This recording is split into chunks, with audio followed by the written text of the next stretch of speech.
The morning alarm blared, 6 a.m. John groaned, another day beginning. He always woke up to the smell of burnt toast, his wife Sarah not being a morning person. Stepping out of bed, he felt a strange sense of familiarity. He brushed it off, attributing it to the monotony of daily life. The day proceeded as usual. He commuted to his mundane office job, the same tired jokes exchanged with colleagues. He even had the chicken salad sandwich for lunch, just like he did every Tuesday. However, a nagging feeling lingered in the back of his mind. On his way home, he saw a little girl chasing a red ball across the street. The image struck him, feeling eerily familiar. He stopped in his tracks, heart pounding, as a chilling thought crossed his mind. As he walked through the door, Sarah greeted him with a warm smile. "You're late, honey. Burnt toast again." Her words echoed in his ears. They were the same words she uttered every single day. He looked around. Everything was in its place, the chipped mug on the counter, the stain on the rug. Something was terribly wrong. The next morning, John woke with a jolt. The feeling of dread was stronger. He watched Sarah fumble with the toaster, the smell of burnt bread filling the air. He decided to test his suspicions. "Hey Sarah, how about we try a new bakery today? For croissants?" Sarah paused, looking at him strangely. "But you hate croissants, John." John's blood ran cold. It was as if his world was a broken record. He went through the motions of the day, the feeling of unreality growing stronger. At work he tried to focus, but the unsettling events kept replaying in his mind. His colleague Mark cracked a joke about the coffee being terrible, just like he did every day. John couldn't take it anymore. "Mark, haven't you said that joke already, like yesterday?" Mark gave him a puzzled look. "What are you talking about, John?" His words did little to quell John's growing fear. He felt like he was going insane. Walking back home, he saw the little girl again, chasing the same red ball. He rushed to her, a desperate plea escaping his lips. "Wait, don't you remember? We did this yesterday." His words died in his throat as the girl stared back at him, her eyes wide with fear and confusion. Days turned into weeks, each one an eerie echo of the last. John was trapped in a horrifying cycle of repetition, every detail, every conversation, every mundane event replaying with unnerving precision. He tried to break free, to deviate from the script, but every attempt was futile. He tried explaining his predicament to Sarah, but she just dismissed it as stress. "You need a vacation, honey," she'd say, her words a chilling refrain. He tried changing his routine, his clothes, his lunch order, but nothing worked. The world around him seemed determined to keep him tethered to this agonizing loop. One day, in a moment of desperation, he decided to take a different route home. He walked for hours, his mind racing with possibilities. Maybe if he could just find something, anything different, it would break the cycle. But no matter how far he walked, how many turns he took, he always ended up back on his familiar street, the sight of his house filling him with a sense of dread and resignation.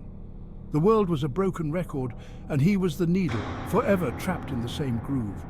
He was living the same day over and over again, but the worst part was nobody else seemed to notice. He was alone in his torment, a prisoner of time.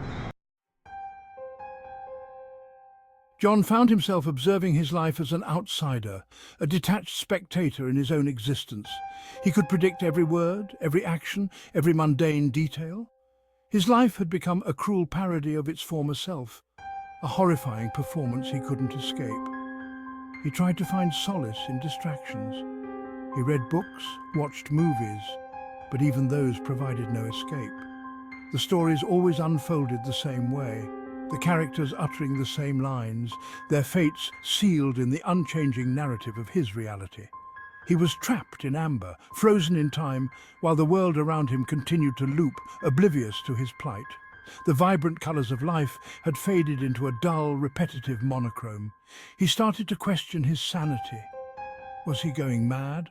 Or was this truly his reality now, an eternal recurrence of the same day? The fear that had initially gripped him slowly morphed into a numbing acceptance. What was the point of fighting? What was the point of hoping? He was a puppet, his strings controlled by an unseen force, dancing to a macabre melody only he could hear. Section 5. The clock ticks on. John lost track of how many times he had relived the same Tuesday. The once comforting rhythm of daily life had become a relentless tormentor. The ticking clock on the wall, once a mundane reminder of passing time, now mocked him with its ceaseless cycle. He began to notice subtle shifts in the loop, tiny discrepancies that offered a flicker of hope, only to be dashed away moments later. One day a different song played on the radio during his commute. His heart leaped with a glimmer of hope, but by the next loop the familiar tune was back. His brief respite, nothing but a cruel illusion. He tried to leave town, to escape the confines of his looped existence. He packed a bag, withdrew all his savings and boarded a bus. He stared out the window, watching the scenery change, a surge of adrenaline coursing through him. Could this be it? Had he finally broken free? But as the bus approached the city limits, a sense of foreboding washed over him.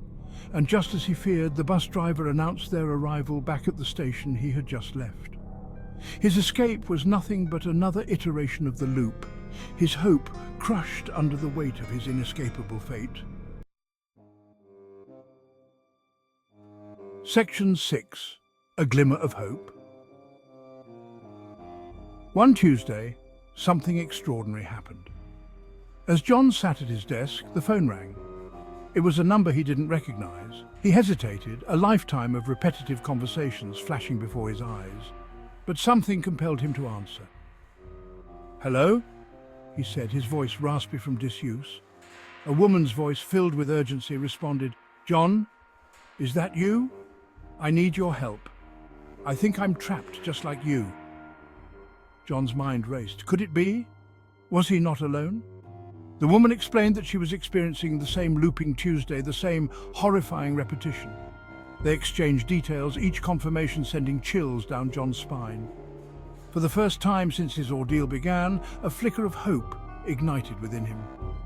They decided to meet at the town square, a neutral location they both knew well from countless loops.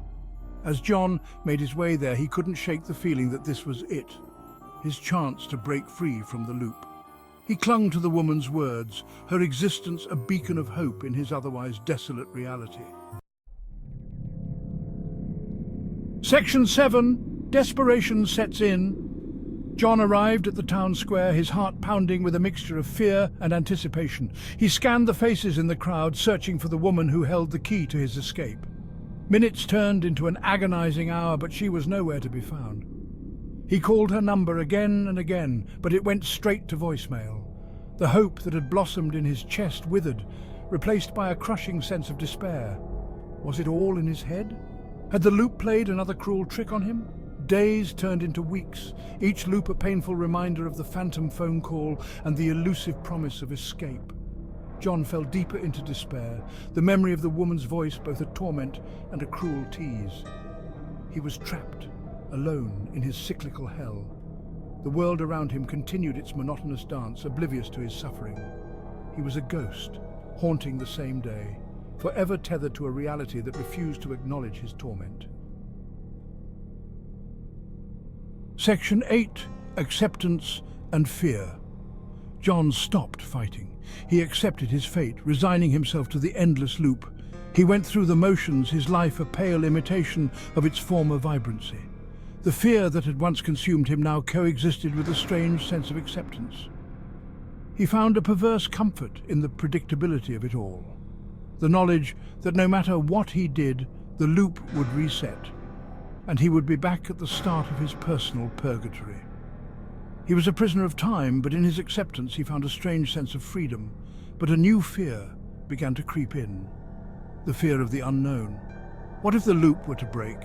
What if one day he woke up and it wasn't Tuesday anymore? What if the world he knew, the world that, despite its horrors, had become his prison, ceased to exist? The thought terrified him. He was a creature of habit, molded by the repetition. The prospect of a world beyond the loop, a world unburdened by the shackles of his cyclical existence, both terrified and intrigued him. Section 9. The Endless Loop, Tuesday, 6 a.m. The alarm blared. John opened his eyes, the familiar scent of burnt toast assaulting his senses. He went through the motions, each action, each word, a choreographed dance he knew by heart. As he drove to work, a song came on the radio, a song he had never heard before. He froze, his hand hovering over the dial. He listened intently, his heart pounding in his chest. Could this be it? Was this the break he had been waiting for? The song ended and the familiar traffic report began. John let out a sigh, a mixture of relief and disappointment washing over him. He was still trapped, but for how long? The question lingered in the air, unanswered, as he continued his drive, the unsettling melody of the unknown playing on a loop in his mind. He was left with a chilling certainty. The loop would continue, and he, a prisoner of his own existence, would be forced to relive the same day over and over again until the end of time. If you enjoyed this tale, don't forget to like and subscribe to help the algorithm find these chilling stories.